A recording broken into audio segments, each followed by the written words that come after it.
أعوذ بالله من الشيطان الرجيم بسم الله الرحمن الرحيم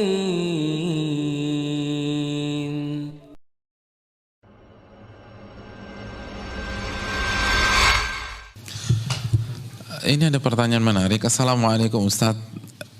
Waalaikumsalam warahmatullahi wabarakatuh.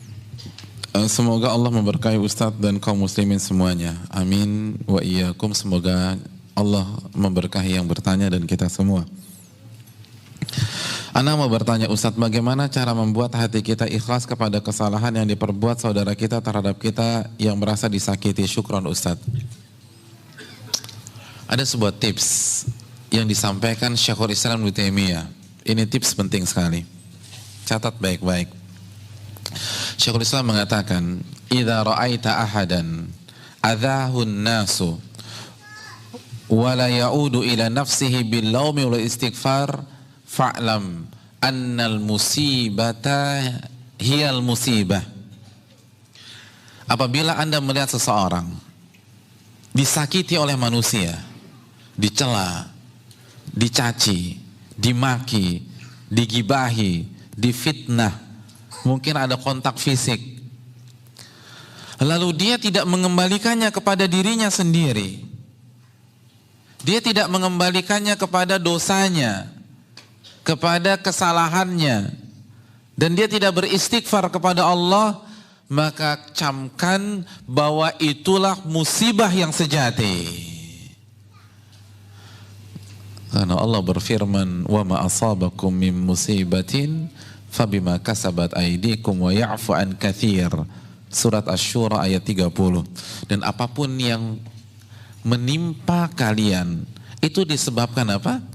Dosa-dosa kalian. Dan itu pun Allah sudah maafkan banyaknya kesalahan kalian. Jadi hadirin sekalian, ketika kita disakiti orang, ditipu orang, difitnah orang, digibai orang, itu pasti ada peran dosa. Maka ketika kita menghadapi kondisi-kondisi demikian, introspeksi diri, evaluasi dosa-dosa kita. Ini saya salah apa sama Allah? Pertama cek, kalau misalnya kita diomongin, pastikan apa kritikan mereka kepada kita. Kalau memang benar, perbaiki, berarti itu kesalahannya.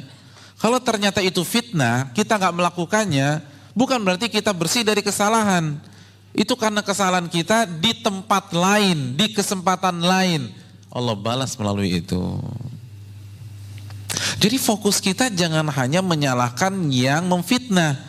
Jangan hanya menyalahkan yang menipu, jangan hanya menyalahkan yang mencaci, jangan hanya menyalahkan yang memaki, jangan hanya menyalahkan yang memukul atau menyakiti kita.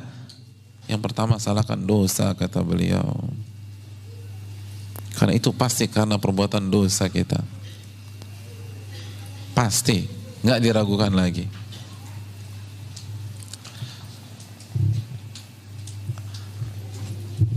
Jadi kalau kita tahu penyebab kesalahannya siapa? Kita. Maka kita nggak akan terlalu ngotot sama orang. Walaupun secara kasat mata dalam kasus ini dia yang salah. Iya nggak sih? Kalau la qadarallah kita nabrak bemper mobil orang, kira-kira kita ngotot nggak? Enggak, orang kita yang salah. Saat kita merasa bersalah, kita nggak akan ngotot. Kita nggak akan terlalu sakit hati. Oleh karena itu, camkan baik-baik. Kalau kita disakiti oleh manusia, itu disebabkan apa? Dosa siapa? Dan dengan punya konsep begini, kita akan dewasa, hadirin. Kita akan berkembang. Tapi kalau kita sibuk menyalahkan orang dan menjadikan pelakunya sebagai kambing hitam, kita nggak akan maju-maju. Kalau fokus kita hanya kepada yang menyakiti kita, kita tidak akan berkembang. Contoh misalnya, ada orang memfitnah kita, kita sakit hati. Biasanya kalau kita sakit hati, pelampiasannya gimana? kita telepon teman kita lalu kita curhat. 2 jam kita telepon teman kita tersebut menceritakan kasus kita yang disakiti oleh si fulan. Berarti 2 jam waktu kita habis menceritakan kesalahan si fulan. Produktif apa tidak? Dan bandingkan kalau kita kembalikan kepada diri sendiri, maka kita akan mengaudit diri kita habis-habisan. Ini saya salah apa lagi nih? Sampai Allah takdirkan saya difitnah melalui dia. Kita akan cari kesalahan kita. Oh ternyata ini. Lalu kita beristighfar, kita memperbaiki diri. Kira-kira kalau kita melakukan pola ini berkembang gak kita? Berkembang. Karena konsep kita introspeksi diri.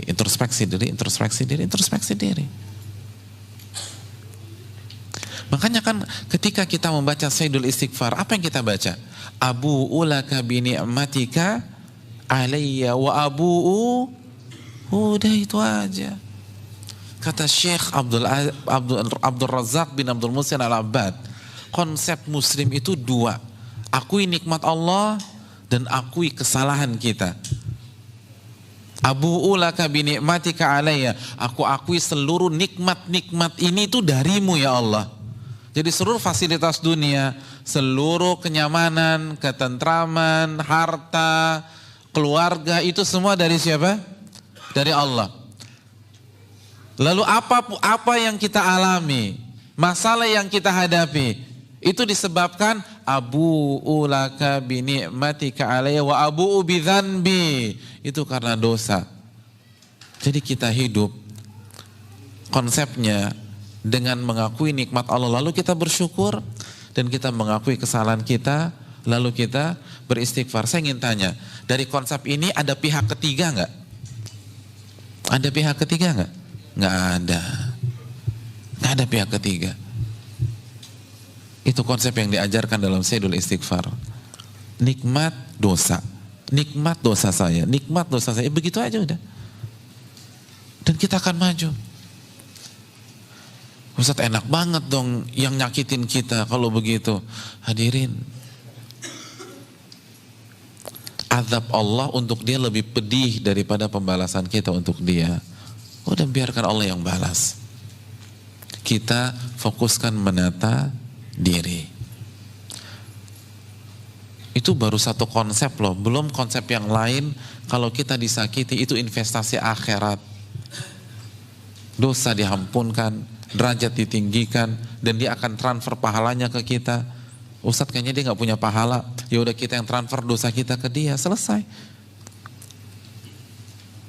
Orang yang mencela, yang menyakiti kita, itu kan sama saja mentransfer pahalanya kepada kita. Iya nggak sih? Masih ingat hadis Muslim tentang muflis, orang yang bangkrut? Saya ingin tanya, kalau ada orang mentransfer 10 juta ke rekening antum marah-marah atau antum senang? Hah? Senang. Sekarang, mana yang lebih besar, pahala atau duit? Apa dua-duanya? Nggak bisa, emang paling lebih besar pahala. Kalau kita benar-benar yakin pahala lebih besar daripada duit, kenapa kita stres ketika ada orang mentransfer pahalanya untuk kita? Katanya yakin kepada hari kiamat. Katanya Ahlussunnah wal Jamaah. Ahlussunnah wal Jamaah kan kontennya akidah. Penekanannya kan akidah, dan akidah kan iman kepada Allah, iman kepada malaikat, iman kepada kitab, iman kepada Rasul, iman kepada hari kiamat, iman kepada takdir. Mana iman kepada hari kiamat? Orang kirim pahala, kok malah ngamuk, kok malah galau, kok nggak bisa tidur. Wallahu ta'ala bishawab.